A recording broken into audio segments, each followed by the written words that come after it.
ഈശോയുടെ തിരുഹൃദയത്തിന് സ്തുതി. സ്നേഹമുള്ളവരെ, ഈശോയുടെ തിരുഹൃദയത്തിന് പ്രത്യേകമാം വിധം പ്രതിഷ്ഠിതമായിരിക്കുന്ന മാസമാണ് ജൂൺ മാസം.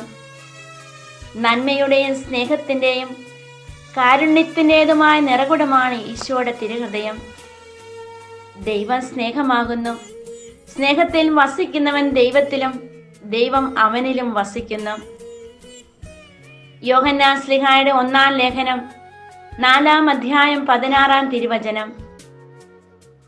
എപ്പോഴും നമുക്കായി തുറന്നിട്ടിരിക്കുന്നതാണ് അവിടുത്തെ ഹൃദയം.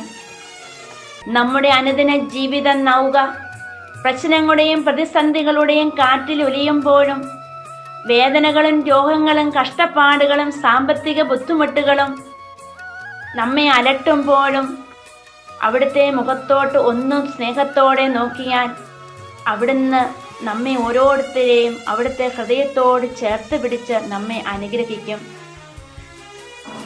നിങ്ങൾ ഇവിടെ എത്തുന്നത് വരെ കടന്നു പോരുന്ന വഴികളിലെല്ലാം നിങ്ങളുടെ ദൈവമായ കർത്താവ് നിങ്ങളെ ഒരു പിതാവ് പുത്രനെ എന്ന പോലെ വഹിച്ചിരുന്നത് മരുഭൂമിയിൽ വെച്ച് നിങ്ങൾ കണ്ടതാണല്ലോ. നിയമാവർത്തനം 1:31. ഈശോയുടെ തിരുഹൃദയത്തിലുള്ള അടിയുറച്ച വിശ്വാസം എന്ന മൂലധനത്തോടെ ദൈവപരിപാലനയിൽ ആശ്രയിച്ചവർ ഒരിക്കലും ലജ്ജിക്കുകയില്ല എന്ന് ഉറച്ചു വിശ്വസിച്ചുകൊണ്ട് ഈശോയുടെ തിരുഹൃദയത്തിൽ എപ്പോഴും നമുക്ക് അഭയം തേടാം. അവിടുന്ന് നമ്മെയും നമ്മുടെ കുടുംബത്തെയും സമർത്ഥമായി അനുഗ്രഹിക്കട്ടെ. അങ്ങേ തിരുമുറിവുകളിൽ എന്നെ മറയ്ക്കേണമേ, അങ്ങേ തിരുഹൃദയത്തിൽ എന്നെ ഇരുത്തേണമേ.